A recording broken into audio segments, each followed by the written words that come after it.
Wow. I'm fired up. Hey, it has been. I am exhilarated. I'm ecstatic.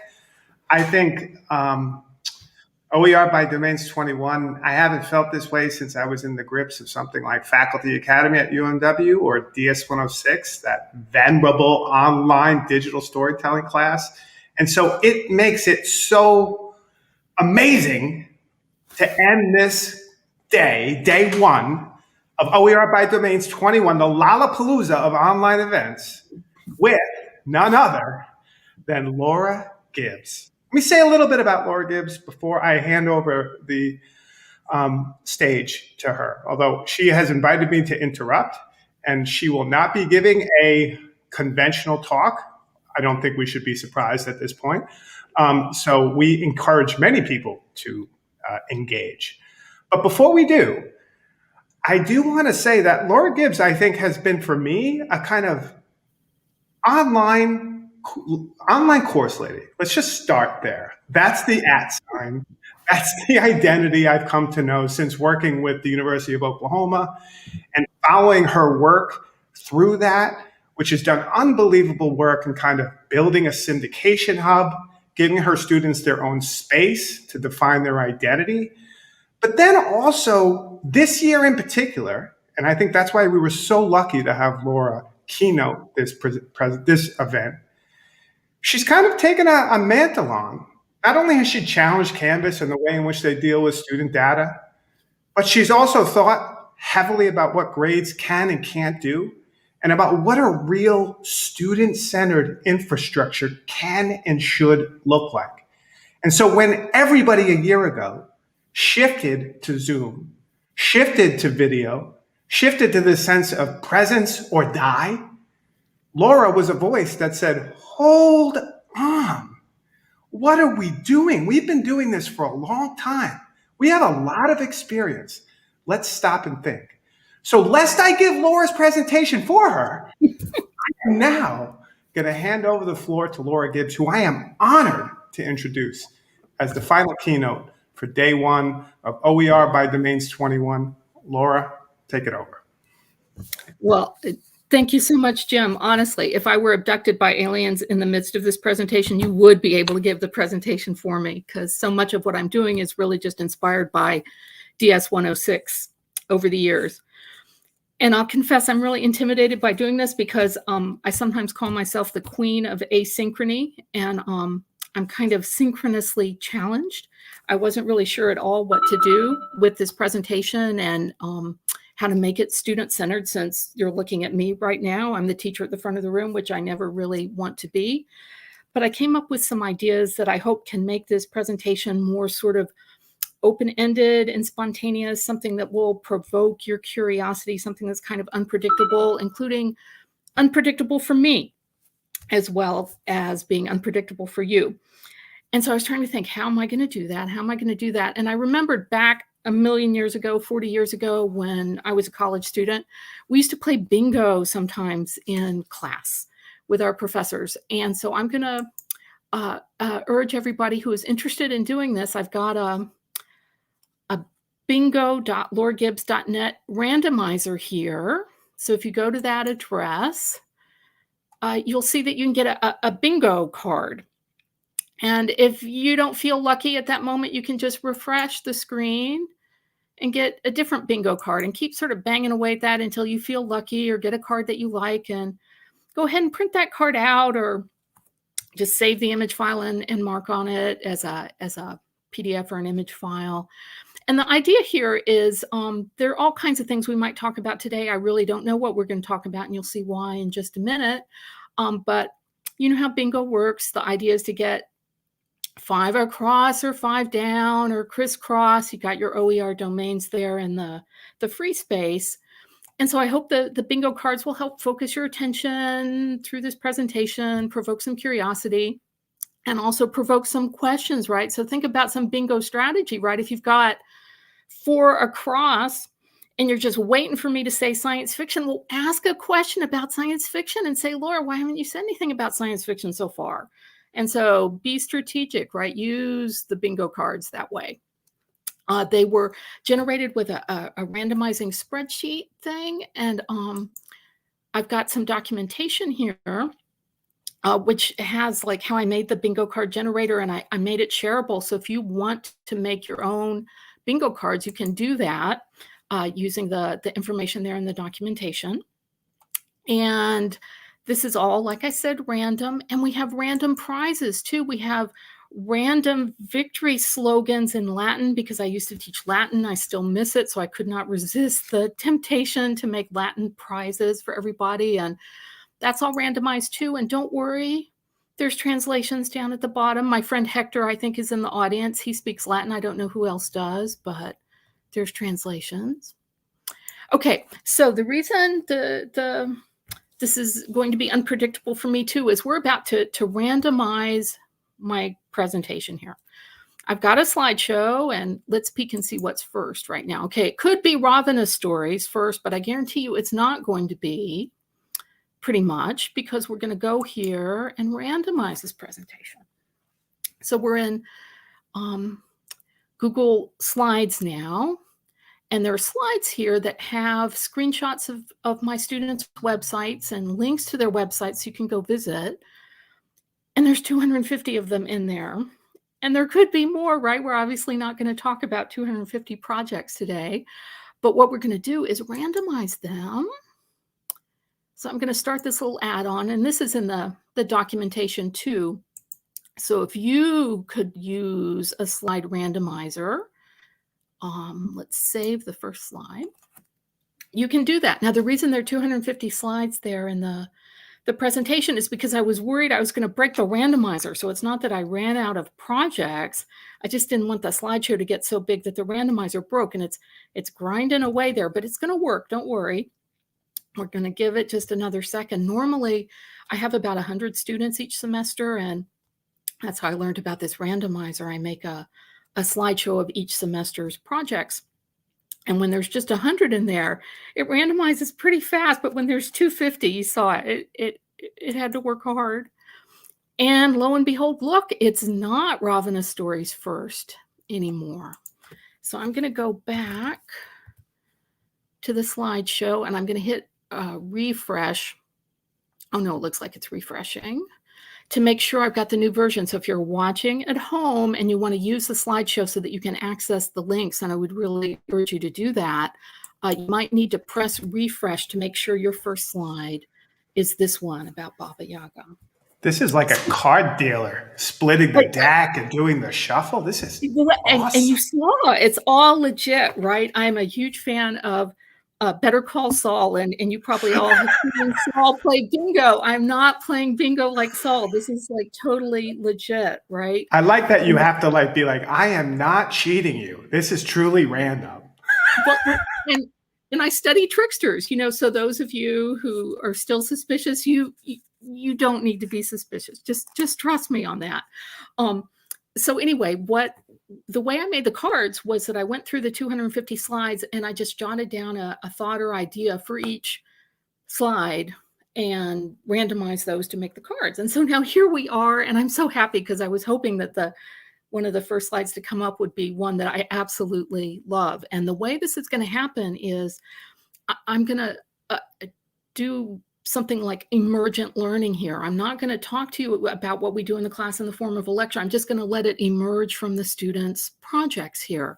And as you can see, their projects are websites, and there's a link there on the screen. And luckily for you, I'm not going to click on that link, because then I would be off down the rabbit hole, and we wouldn't be able to do hardly any slides, because I'd want to show you every page of her website. But this is a project from the mythology and folklore class that I teach. And this was the first time a student had ever done a project about Baba Yaga, who is the witch character from Russian folklore and mythology. And you'll see the Baba Yaga's gifts. There's the title. See that S apostrophe? That is not a typo. There are 3 Baba Yagas, not just one. And so if you want to learn all about Baba Yaga, this is a really excellent project. It's really well researched. It's beautifully written.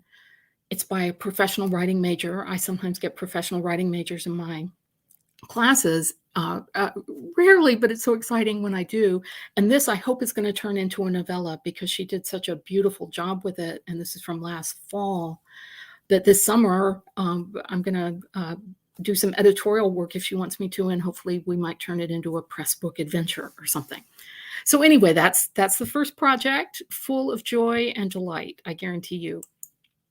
Oh, the fairy tale world.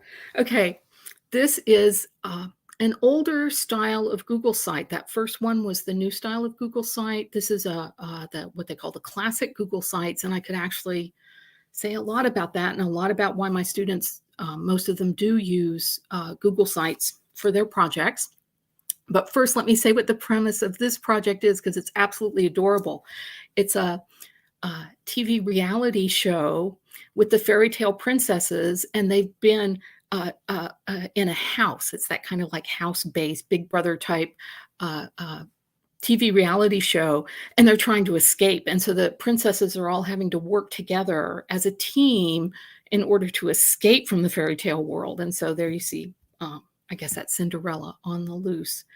The projects that the students do for these classes are often mashups like this, right? So the Baba Yaga project was very much inside the world of Russian folklore and mythology. This project is more of a mashup where it's familiar fairy tales. I think all the princesses in this one are pretty familiar, but with a modern framework for it to let the student tell the old stories in a new way, familiar, not familiar at the same time. And I guess I want to make a pitch for that, for mashups as a kind of mode that you can use really in all kinds of academic disciplines. You know, it's obvious that it works well in the world of folk tales and mythology because those are actually all mashups to start with. But when I was developing these courses with these projects, I was working with a history of science professor at my school, and he had his students doing the same thing, creating websites. Back then we were just using Netscape Composer, this a long time ago. But this very sort of modular approach, as you can see, they're little chapters, pages in these projects, and the students build them one page at a time. And he had his students in history of science doing very similar kind of projects to this. So I'm going to go on to the next one. Jim can interrupt me anytime if people have questions, but we have limitless projects to explore here. And so I'll just let things come out as we look at them. This one is one quick question. Yes. So Laura, you have an amazing following here. And I think Maha just asked, what are the ground rules that they're trying to make links on their bingo cards with all the different types, like fan fiction, anthology, confidence. So who's going to yell bingo first? Is that the idea here? So let's lay that out. Any bingos are good, you know, so I'm not a bingo purist. So if people want to get bingo first, that's great. If you want to improvise and do a different kind of bingo, like maybe you want to make a bingo ring instead of a cross or whatever. The bingo is just there to have fun with. You know, I'm the kind of person who, when they gave us those standardized tests in schools, I would make designs with the scantrons, you know, just filling in the bubbles to make a pretty design. So really the bingo part is just to play with, no rules. Exactly. We're just trying to match genres here and show just how creative students are. And also it is to provoke you to ask questions, because they're topics that might be of real interest to people in the audience that I would so happily talk about that aren't maybe going to come up here with the particular slides I'm showing, and that I also just might neglect to say, you know, because for any one of these projects, they're so rich and they're so full of my experience as a teacher and the students' experience that there's lots that I could say. And there's practical things I'm glad to talk about too. Like if you look at this, you'll see that the author's name is not on this page, right? Some of the students gladly put their names on the projects in gigantic fonts. Sometimes they put pictures of themselves on the front page. Other students— That's my family. That's my family members. Exactly. And other students, though, do it anonymously, which is just great. It's all fine. As you'll see, I don't put student names on anything. I just keep a link archive that links by the title to the site. But I don't need the names. And so it's really up to the students to put the names on there. And so you're going to see most of them, I guess in terms of numbers, most of them are don't have the name on it, but it varies, and it's really up to the student. This is all about student choice. You know, the students choose the topic, they choose the style, they choose the web publishing platform. There's room for everything, right? And this is kind of a sermon about how there's room for everything beyond the LMS, right? Beyond LMS is one of my hashtags. I've never used the LMS for my content, and my goal is for the students to make wonderful content. That's the really important content of the class, and that's all happening outside the LMS. Oh, well, I should have said more about that. Oh, and I can't get back to it. Maybe I can. Yes, I can. I should have said more about this before we moved on, because I really didn't talk about this beautiful project. I get a lot of Vietnamese students in my classes, and so I have actually learned a lot about Vietnamese folklore from what these students have brought to the class. And I'm always excited when they want to use the project as a kind of heritage learning project. And so maybe you don't realize there are a lot of Vietnamese students in Oklahoma. There's a large Vietnamese community up in Oklahoma City, and they're fantastic students to have in class because they bring this this interest in their heritage. Sometimes they don't know a lot about their Vietnamese, say, folklore heritage, and so they learn about it in class, or else they're really into it. And it's like they want to share stories from their grandparents or whatever, and that's all good, right? That's one of my mantras. There's room for everything. This is like an improv theater. It's all yes. And, you know, if a student comes to me with an idea, my answer is always yes. And then we just have to figure out how to make it work. I kind of want to make the bingo purist suffer a bit, so I'm gonna kind of hold on here for a second. One of the things when we were talking, which led up to this keynote, you said so beautifully is, you know, unlike being at the front of the class and, you know, delivering the lecture and then moving on, you see yourself as an ongoing kind of commentator and kind of, you know, reinforcing the relationship between the student's story and how they bring it to light and how they connect it to broader stories. And I just found that so beautiful and elegant, the way in which you framed that shift of the instructor and that relationship to a class and to an individual and how they're telling their story. How does that relate when you start kind of telling these slides? So feel free to go to another one, and, you know, I'd love to hear about that. Well, I mean, and here's a great one where I remember I worked a lot with this student. This is a classic Google site, this thin line between tragedy and comedy. This student wanted to do hyperfiction with links where you were choosing what was going to happen to Romeo and Juliet in the story. And this is an old project. This must be getting on, like, I don't know, 10 years old or something. And so we didn't have twine then, right? If we had had twine, she could have gone wild. But this was a great example where the student had an idea, all the students' idea, and it was just my job to try to help with the technology. And so, you know, the students aren't losing out when I back off and don't lecture, right? I mean, I could lecture, sure, and I could tell them all kinds of things, and it might or might not be useful to them. But this way, when I'm just the coach, I'm helping them with what they're interested in learning about. So that might be the research side of the project. It might be the technology side of the project. It might be the writing side of the project. Whatever I can help with, I'll help. And then it's so cool when there's student expertise in the class, so that for things about which I know nothing, like video production or graphic design or whatever, there's often another student in class who can help, or can help with languages or whatever. It's so exciting. You know, at the beginning of the semester when I meet all the students, and like I said, I have around 100 students total across these different classes every semester. It's like with randomizing this slideshow, what's going to happen? Who knows? But something good is going to happen. And that's what I can tell the students with great assurance, is something good is going to happen. We've got this model that works. And how do I know it works?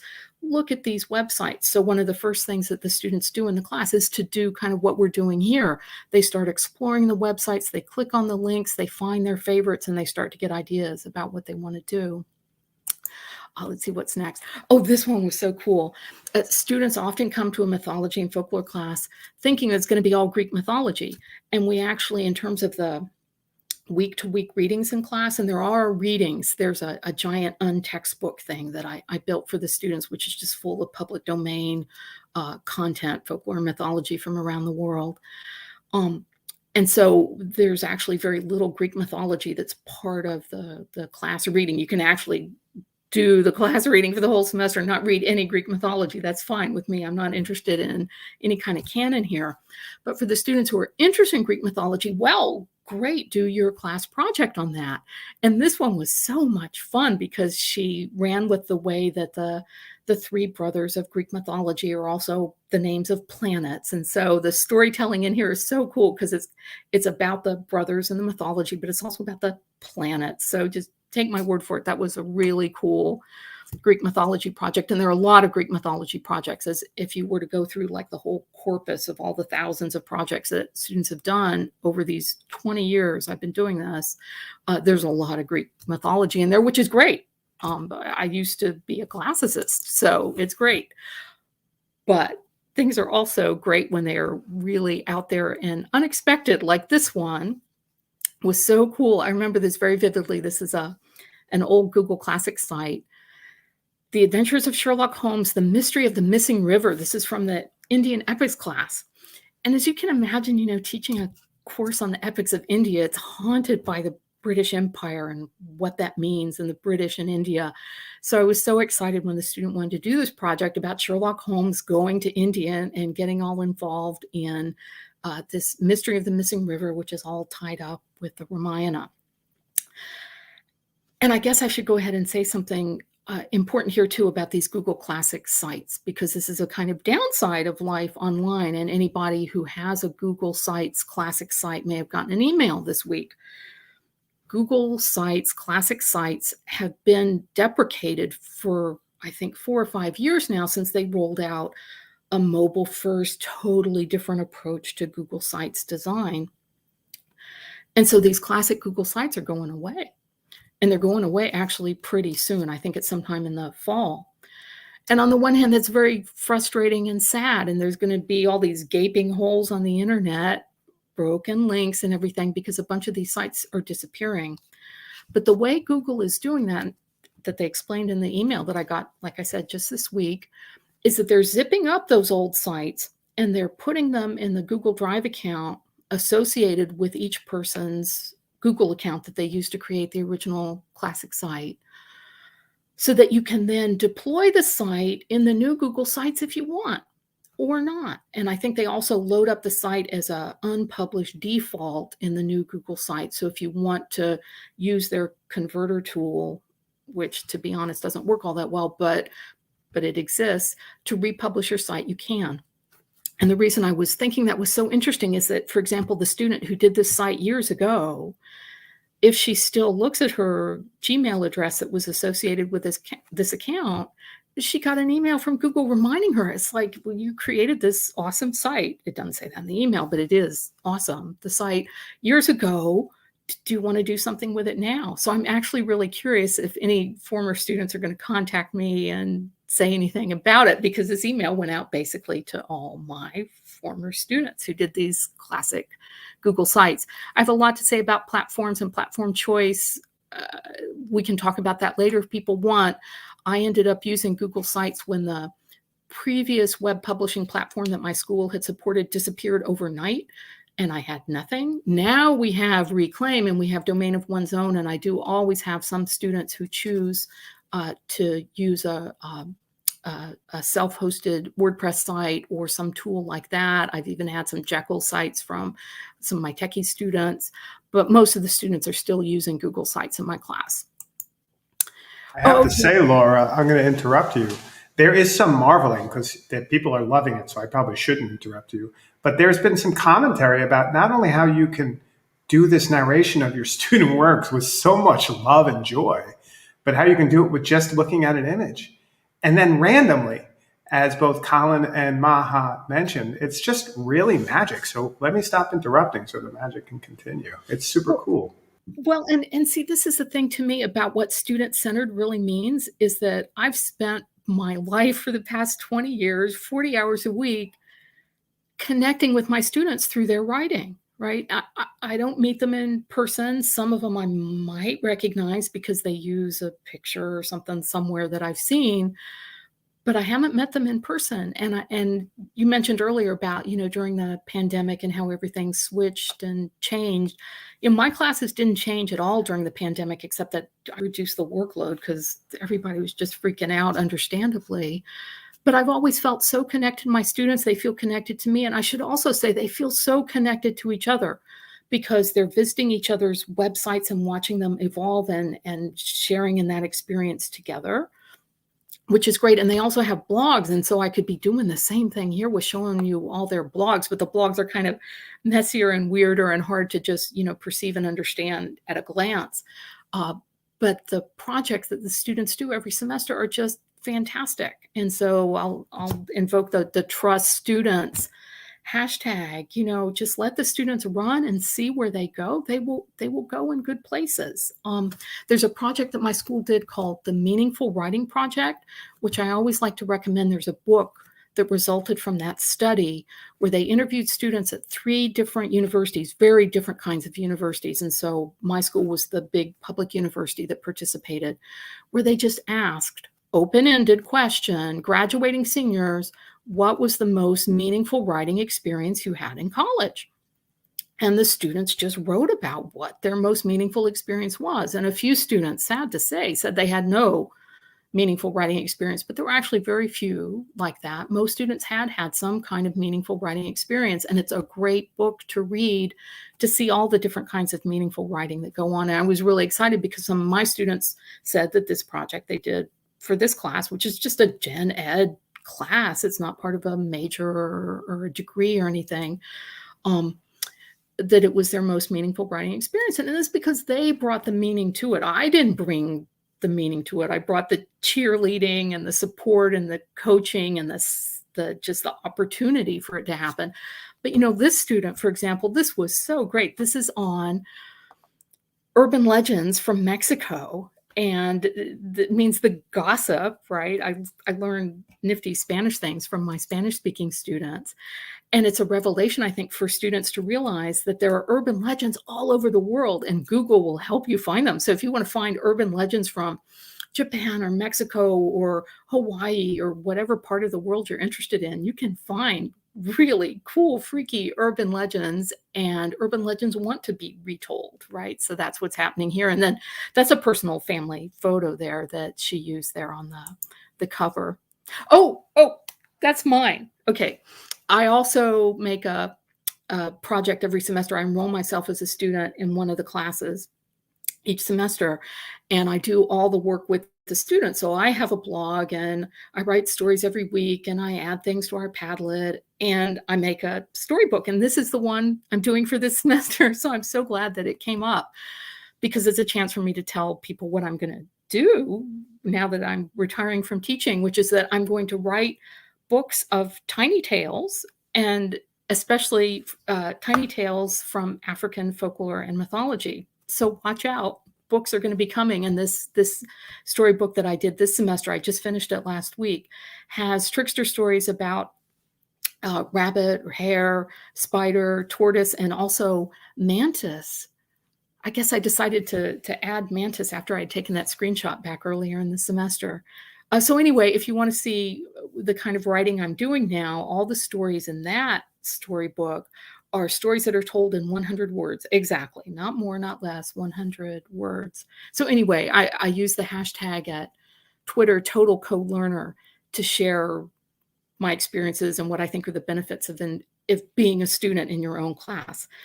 Somebody in Jim's talk had talked about eating your own dog food or whatever. Is like, no, this is enjoying the banquet with the students. It's not eating the dog food. I have so much fun doing my project every semester, and it does kind of freak the students out at first when they get assigned to read my blog along with other student blogs or read one of my stories. Sometimes they don't realize it's me because we all just go by first names in the class, and so it's Laura, and they'll leave a comment on my project thinking I'm just a fellow student, and sometimes they'll come back and say, oh, okay, now I know why you write so well. You're the teacher, you're supposed to know how to write or whatever. So it's fun.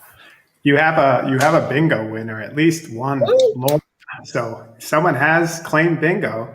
And I think it's a kind of really nice moment to think also about what you said about the shift you're making and this idea that you're kind of really crystallizing your open educational resources into yet another project of creativity, because this smacks of so much amazing creativity, engagement. Your excitement just looking at these projects is absolutely effective.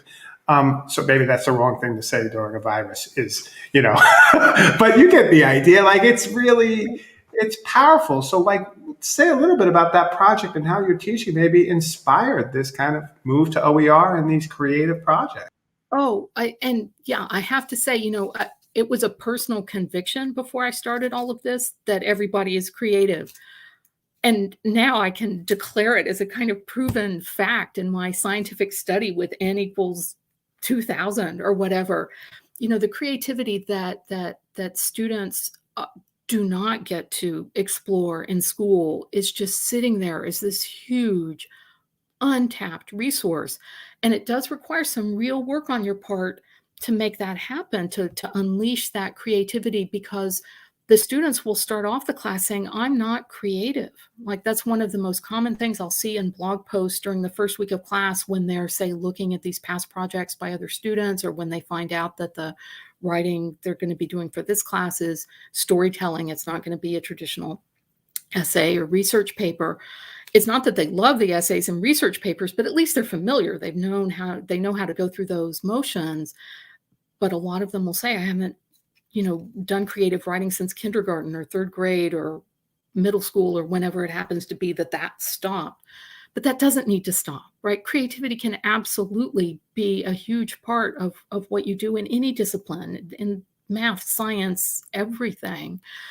And helping students get in touch with that has been a great experience. And then it's been transformative for me too, because I didn't used to think I was a writer. Like, I knew I was creative. I like to make things, but I didn't think of myself as a writer. But after 20 years of helping people with their writing, I've decided, yeah, I'm actually a writer after all. So that was a great revelation to me. And it was definitely part of a process of just writing and writing and writing and sharing and sharing and sharing. And so if that process of writing and sharing is something that I can now take outside of the constraints, the terrible constraints of a semester-long class, of grades and grading, of students having to pay enormous amounts of money to go to college, if I can take the good, creative, free experiences, free in every sense of that word, and share them online in new ways with new audiences, I'm going to be so happy. I'm really excited about what I'm going to try to do.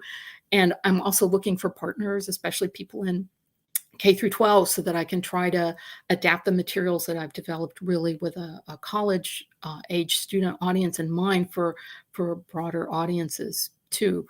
There was something I was going to say. Oh, about grading. Of course, no grading, right? I have not put a grade on any piece of student work since my first semester of teaching college. And I have a lot to say about that. That's not the topic here, but suffice to say, all this good work that the students do is happening without me giving them grades ever. Grades would stifle all that creativity and all that good work. And I don't need grades, don't want grades. I stay as far away from grades as possible. And there are links in that documentation document for ungrading and thoughts about that. Here's another gorgeous old classics site. And, looking at these classic sites now, I am starting to feel really sad that they're going to go away, because some of them are just beautiful and amazing. This one has a story arc that goes over the individual pages there. And it's dramatic and beautiful. And I remember the student really struggled with the ending of the project. And some of the projects are unfinished, and that's fine too. But the ones that have a real sense of completion about them are so satisfying to look at again. And let's see what's next. Oh, this one is also really exciting, with a story arc that covers the whole project. This is inspired by the island of Dr. Moreau.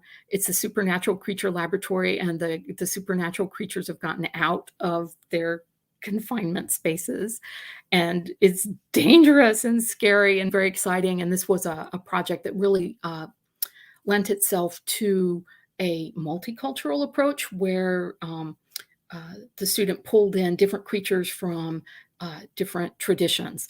And that's something that has been really exciting about that idea of the mashup. There can be mashups in terms of style, and then where you have, like, say, classic European fairy tales and the reality TV show, like in that earlier project, but also styles that themselves encourage a kind of mixing or mashup of different cultures in a way that's really fun and fits the storyline, like here, where there are these different creatures from around the world that are all scary. Oh, I should say something about this. I teach the University of Oklahoma. Students love their football, and I've had some really great football-inspired projects. This one is actually absolutely hilarious. It's one of the cheerleaders for the school, official, like, not metaphorical cheerleader, a real cheerleader, wrote this project. She took the abduction of Helen of Troy in the Trojan War and retold it as a OU Texas football story. And she was friends with all the players on the team because she's a cheerleader, and there were actual cheerleaders who were in the project, and she changed their names, changing the names to protect the innocent, but she knew who everybody was. So it's a kind of Romana Clef of the OU football team, and I guess the Texas team too. I don't follow these things, so I don't know. But anyway, it was really fun to read, and that's another example of students doing something that means a lot to them. Football doesn't mean a lot to me, but I enjoy their enjoyment of it. This is kind of like a Balzacian universe now. You got the University of Texas versus University of Oklahoma. You have these massive, but even just the different slides you're sharing of your students' work, it's like there's a universe there to be explored. It's so, I don't know what to say. It's so powerful. Well, and please explore, because there's 250 slides here, people. Obviously, I don't know how many we've gotten through. 12, right? And so this is my message about, there's no 100%. The goal is not completion. The goal is just the process, just the curiosity. So if I have provoked people's curiosity to come and explore, there's tons of slides in here.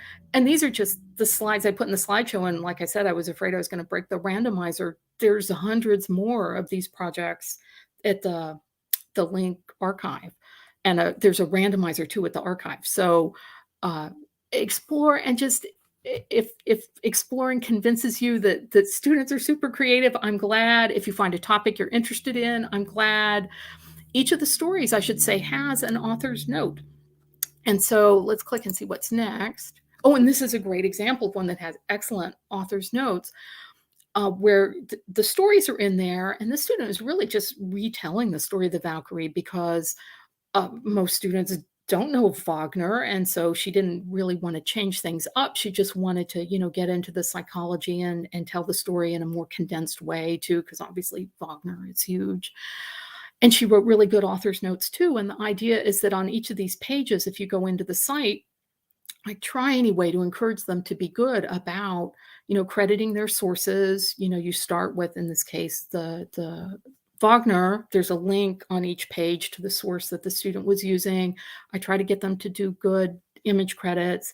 That's kind of a long slog. You know what that's like, because at least at my school, the emphasis is all on like traditional, whatever, APA bibliography or something, or MLA, not really the kind of digital citation skills that are useful for projects like these. But there are author's notes on each page that will give you a sense of the student's process and their sources and what they did. And sometimes they struggle with that because they'll get really into the creative juices, and it's hard for them to pull themselves back out and even realize what they did. That's incredibly cool, because it felt sort of spontaneous to them, or obvious or natural. And the author's note is where I try to get them to stand back out and think about what you did. And so the author's notes, they vary in quality. All of these projects vary in quality, but some of them have excellent author's notes, which I love, because then I get all this insight into what the student did.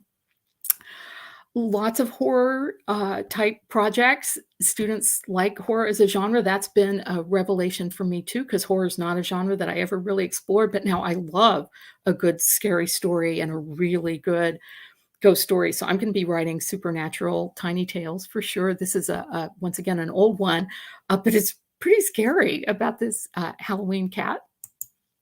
Oh, and this is good. This is a Tumblr site. I'm pretty sure it's Tumblr. Somebody who clicks on it, you'll see if it's Tumblr or not. Students who come into the class who've used Tumblr, Wix, or Weebly often choose to use those platforms for the class, which is great. And sometimes they do these gorgeous design experiments. So not only is this a completely fun storybook with these crime noir versions, and the Brothers Grimm as these two detectives, and their personalities are so different, and the plots of the stories are inspired by the old fairy tales, the gruesome sort of bloody ones. But it's set in Chicago. I think it's Chicago in the 20s, and the design is absolutely gorgeous. And so the students spent a lot of time on that design, not so that they could get a better grade in the class, but just because they were obsessing about the perfect design for their project. And it is perfect. It's fantastic. Chulainn, since we're starting to get to the end of time, I'm going to go a little faster through the slides just so you can see like this variety and the sense of the whole world. I was so excited that the student wanted to do Chulainn. We don't have him as part of the reading for class. And so that's also what happens with these projects. When you open it up and the students are creating the content, it becomes this richness of content for everybody in the class. Because by the end of the semester, the students have mostly seen all the other projects in class. I'm not systematic about that, but they get a sense of what most of the other students are working on.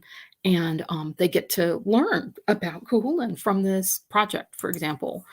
This one, oh my gosh. Okay, this was written as a Netflix Crown King Arthur mashup. And I'm not even going to try to describe how it worked and how really was the Crown and really was King Arthur all at the same time, but just to say it's absolutely brilliant. And you can see once again, student went to a lot of trouble with the graphics and everything to make this look like her own Netflix series. And there's all kinds of graphic details and stuff. It's like what Jim and everybody has done with the TV themes and the TV guide for this conference, right? The student really went to a lot of trouble with all of that. And it's really well written too.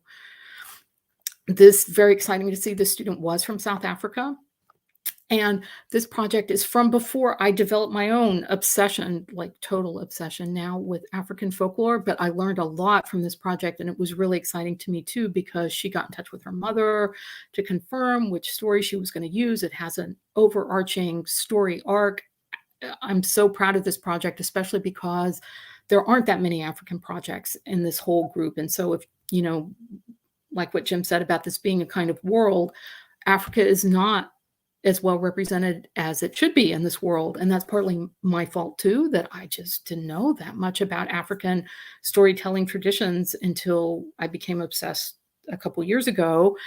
And so I didn't do as good a job of talking that up and encouraging it, and also being able to help students think about connections between their interests in Africa. Like say if a student in the past would tell me they were interested in hero stories, I wouldn't have a whole list of African hero stories for them to read, but now I do, right? It's never too late.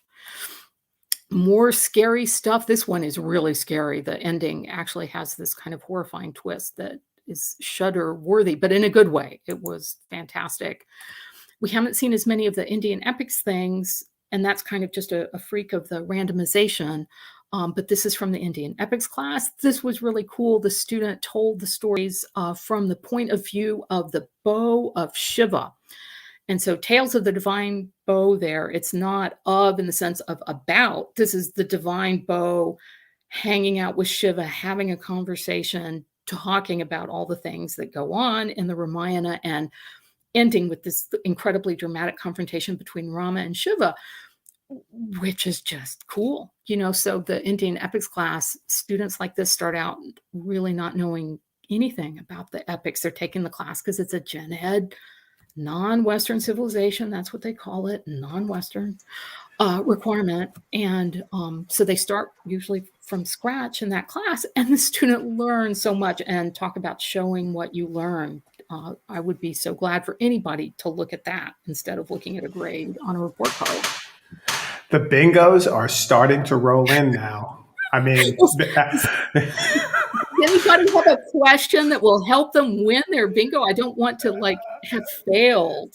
Well, it's actually gotten a little bit bad. They're stealing each other's car. It's gone wrong. There's blood in the streets now because of this. There we go. We need to have a post facto and really think about what have you wrought here? Well, and there is that bingo card generator. So, sometimes at the beginning of every school year, you'll see those like faculty meeting bingo cards at Twitter, and they're pretty funny. But they're static, right? I mean, there's just one bingo card. If you want to make your own like faculty meeting bingo cards, that documentation link here, if we scroll up here, that documentation link has the spreadsheet that will let you make your own randomized so everyone can have their own faculty meeting bingo card. You heard it here. Yeah, you're starting. This is the new cottage industry. Not only micro OER stories, but also bingo cards, custom. It's beautiful. Well, Laura, I mean, we have about a minute or two left before we start doing closing remarks. So I just wanted to say, given all the work you've done and the work you've done with these students and the connection and the story there, and people are commenting on it already, like, how do we save these stories? Can we put them in the Internet Archive? Is the archive team around? I think someone brought up B.A. Baracus and bringing in the A team or something like that. But the bigger question, I think a lot of people is so like, how do you understand this legacy of work you've done with your students? And, what does that mean for you? What does that mean for other instructors? And what does that mean for you moving forward? Yeah, it's, I would do things so differently if I were starting over now, right? I mean, that's just true. And I hadn't thought about myself as a curator of stories when I got started. I saw myself more just as a fomenter of stories, and I wanted to do something that was better than paper that just went into the garbage at the end of the semester. I wanted the projects to have some kind of ongoing use from semester to semester, but I didn't think about long-term curation. Now, though, I have discovered the joy of Pressbooks, and I should say something about how Pressbooks was incredibly important to me this past year in all kinds of ways for personal reasons, but also just as a writer and a teacher. And my students made a Pressbook together last semester of tiny tales. So not these bigger stories in their projects, but short microfiction. And that book obviously will last and have a long-lasting presence as long as I can have anything to do with it. And I would have done something like that from the start. I would have added on a layer of curation on top of all the other things that we're doing so that I could create something that would have a real lasting value. But, when I started this 20 years ago, all these ideas, the OER, the curation, a tool like Pressbooks, they weren't there. And, I just got going in the flow of what I was doing. And I'm so glad that at least at that very end, I did start to think about curation and about Pressbooks. And I have to say it was thanks to the last Domains conference, because that's where I really learned about Pressbooks, got the inspiration to use it myself. And Pressbooks is going to be a big part of my work going forward. So I don't know if there are any of the Pressbooks people in the audience here today, but a big shout out to Pressbooks and the opportunity they give everybody to take your students' best work and turn it into something that is beautiful and lasting and easy to create. Pressbooks is so easy to use. I really love it. I think you're hitting all the right notes. You mentioned DS106, you mentioned Reclaim Hosting, and now you mentioned the Domains Conference. So we will cut you a check. That's fine. It's established. So that's good. We're good there. So I do want to say, though, Laura, I mean, and I think I speak for everybody, and they could speak for themselves in the chat, and they can applaud. But I want to thank you from the bottom of my heart for all the work you've done for these last 20 years. And, as part of this conference, I want to wish you the best of luck for your future path and your next journey. It's an inspiration to see you kind of make that step this year. And I think you've been a beacon for us for many reasons, but the idea of you kind of taking a new path and, trailblazing it is super, super exciting. And it's a good way to end day one of OER by Domains 21. So thank you, Laura. Well, and thank you for the opportunity. This has been such a pleasure. I hope it worked, and thank you, everybody. No, it's been great. Thank you. And I just want to say to everybody who has joined us today over the course of day one of OER by Domains 21, thank you for your engagement, for making this. You come into any event like this with a certain amount of trepidation, but you've made it so awesome, for me at least, and I think I'm speaking for the other groups at all, and Reclaim and beyond. So the co-chairs, everybody, thank you all very much. We look forward to seeing you tomorrow. The conference starts at, I'm going to do a time zone here, 9:30 a.m. BST, which I'm learning BST is not GMT, which blew my mind just a few short days ago, thanks to the Germans who questioned me. GMT is not BST, Jim. And then I said, Germans, why are you questioning me? But they were right. So anyway, thank you all for joining us. This officially wraps up day one of OER by Domains 21, and we will see you all tomorrow. Big fan.